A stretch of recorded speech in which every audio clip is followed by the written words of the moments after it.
Shri Atul Pillai telephone ലൈനുണ്ട്. Shri Atul Pillai, നമുക്ക് ഏറ്റവും ഒടുവിലായി നൽകാൻ കഴിയുന്ന വിവരങ്ങൾ എന്തൊക്കെയാണ്? കൂടുതൽ കപ്പലുകളൊക്കെ പുറപ്പെടുന്നുണ്ട്. അത് കമ്പൈൻഡ് ഫയർ ഫൈറ്റിംഗിന്റെ ദൗത്യം അത് ഏറ്റവും പെട്ടെന്ന് തന്നെ പൂർത്തിയാക്കുക എന്നുള്ള ലക്ഷ്യത്തിലാണ്. അങ്ങനെ ഏറ്റവും ഒടുവിൽ നമുക്ക് ഏത് തരത്തിലേക്ക് ആ ദൗത്യം നടക്കുന്നു എന്നതാണ് വിവരം.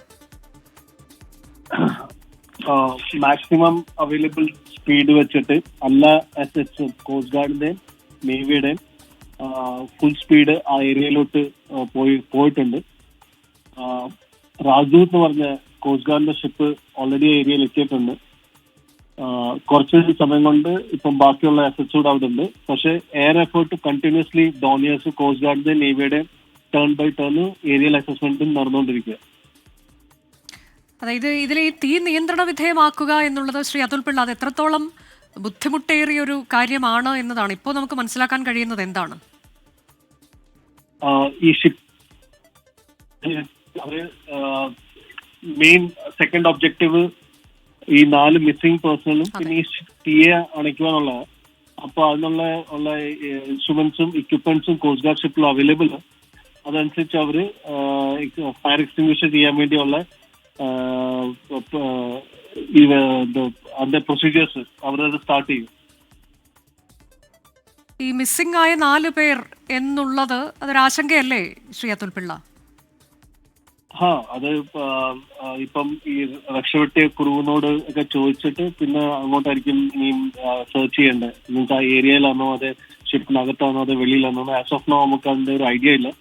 ഇപ്പൊ ഈ ഷിപ്പുകൾ അവിടെ ഇപ്പൊ ഓപ്പറേഷൻ നടന്നുകൊണ്ടിരിക്കുക. സോ ഇപ്പൊ എനിക്കത് അവിടുത്തെ അപ്ഡേറ്റ്സ് ഈ ഓപ്പറേഷനിലായിരിക്കും അവർ കോൺസെൻട്രേറ്റ് ചെയ്യുന്നത്. സോ അവർ തിരിച്ച് വന്നു കഴിഞ്ഞാൽ അപ്ഡേറ്റ് കിട്ടുന്നത്. ഇതിൽ രക്ഷപ്പെട്ട 18 പേർ കടലിലേക്ക് ചാടിയവരാണ്. അവരെ മുഴുവൻ പേരെയും രക്ഷപ്പെടുത്തിയിട്ടുണ്ട്. പക്ഷെ അതിൽ ചിലർക്ക് പരുക്കേറ്റിട്ടുണ്ട്. അതിൽ 1-2 പേരുടെ നില ഗുരുതരമാണോ എന്നൊക്കെയുള്ള വിവരങ്ങൾ അത് നിങ്ങൾക്ക് സ്ഥിരീകരിച്ച് നൽകാൻ കഴിയുമോ? യെസ്, അവർക്ക് 2-3 പേർക്ക് ഇഞ്ചുറി ഉണ്ട്. ബേൺ ഇഞ്ചുറി ആണുള്ളത്. അപ്പം അവരുടെ എഞ്ചിനീയർ അവരുടെ ഒരു ഏജന്റ് ഉണ്ട്. ഈ ഷിപ്പിംഗ് കമ്പനിക്ക് ഒരു ഏജന്റ് ഉണ്ട്. അവര് ഡിസൈഡ് ചെയ്യും അവരെ ഏത് പോർട്ടിലോട്ടാണ് കൊണ്ടുപോകേണ്ടതെന്നുള്ളത്. അതിന്റെ ഇൻപുട്സ് ഇതുവരെ എനിക്ക് കിട്ടിയിട്ടില്ല. ഇപ്പം കുറച്ച് സമയം കൊണ്ട് ഇത് കിട്ടിക്കഴിഞ്ഞാൽ ഞാൻ അത് അപ്ഡേറ്റ് ചെയ്യാം. എനിക്ക് അവരെ മംഗലാപുരത്താണോ അവര് എപ്പോഴും നോക്കുന്ന നിയറസ്റ്റ് പോർട്ട്, മെഡിക്കൽ ഫെസിലിറ്റി ഉള്ള പോർട്ട് അതായിരിക്കും അവർ നോക്കുന്നത്. അതേപ്പോ ഇങ്ങോട്ടേക്കാണ് അവരെ കൊണ്ടുപോകുക എന്നത് ഇപ്പോൾ നമുക്ക് അറിയാൻ കഴിഞ്ഞിട്ടില്ല അല്ലേ? അതെ അതെ അതെ അതെ. ഇതിലെ എന്താണ് ഈ വസ്തുക്കൾ കണ്ടെയ്നറിൽ ഉള്ളത് എന്നതിൽ നമുക്ക് സ്ഥിരീകരിച്ചിപ്പോൾ പറയാൻ കഴിയുന്നത് എന്താണ്? കണ്ടെയ്നേഴ്സിന്റെ എനിക്ക് ഐഡിയ ഇല്ല കണ്ടെയ്നേഴ്സ് എന്തോ ഉള്ളതെന്നുള്ളത്. നമ്മുടെ ഫ്രണ്ടില് 2 ഒബ്ജക്റ്റീവ്സ്. ഒന്ന് റെസ്ക്യൂ ചെയ്യുക ക്രൂവിനെ, രണ്ടാമത്തത് ഫയർ എക്സ്റ്റിംഗ്വിഷ് ചെയ്യുക. അത് മെയിൻ ഒബ്ജക്റ്റീവ്സ്. പിന്നെ ഫയർ എക്സ്റ്റിംഗ്വിഷനിൽ നമ്മൾ സക്സസ് ആയി കഴിഞ്ഞാൽ പിന്നെ ഫർദർ അസിസ്റ്റൻസ് കൊടുക്കും ടോയിങ്. ബിക്കോസ് അത് കഴിഞ്ഞിട്ട് അതിനെ ടോ ചെയ്തിട്ട് നിയറസ്റ്റ് സ്പോട്ടിൽ കൊണ്ടുവരണം. ബിക്കോസ് ആസ് ഓഫ് നോ അത് ഡ്രിഫ്റ്റ് ആയിക്കൊണ്ടിരിക്കുക. ക്രൂ അതിനകത്തില്ല, തീ സ്പ്രെഡ് ആയിക്കൊണ്ടിരിക്കുക.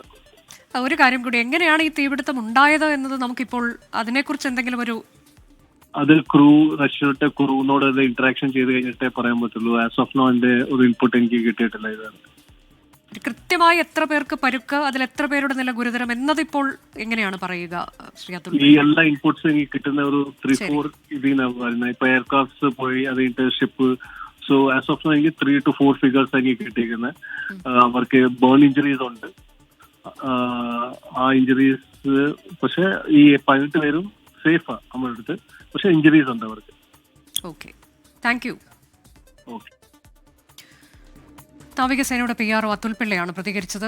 ഇപ്പോൾ പ്രയോറിറ്റി എന്നുള്ളത്, മുൻഗണന എന്നുള്ളത് 4 പേരെ രക്ഷപ്പെടുത്തുക, കാണാതായ 4 പേർക്കായുള്ള തിരച്ചിൽ, അതുകൂടാതെ തന്നെ തീ നിയന്ത്രണ വിധേയമാക്കുക. ഈ 2 കാര്യങ്ങളാണ് നിലവിൽ ചെയ്തുകൊണ്ടിരിക്കുന്നത്. അതിന് തന്നെയാണ് പ്രഥമ പരിഗണന നൽകേണ്ടതും. അതിനുശേഷമാകും മറ്റ് കാര്യങ്ങളിലേക്കൊക്കെ പോവുക. എന്താണ് കണ്ടെയ്നറിലുള്ളത്, അത് എത്രത്തോളം അപകടകരമാണ്, എത്ര കണ്ടെയ്നറുകൾ ഒഴുകിപ്പോയിട്ടുണ്ട്, അങ്ങനെയൊക്കെയുള്ള കാര്യങ്ങൾ അതിനുശേഷമാകും അതിൻ്റെയൊക്കെ കാര്യങ്ങളിലേക്ക് വിശദമായി തന്നെ കടക്കുക എന്നതാണ് അതുൽ പിള്ള പറഞ്ഞത്.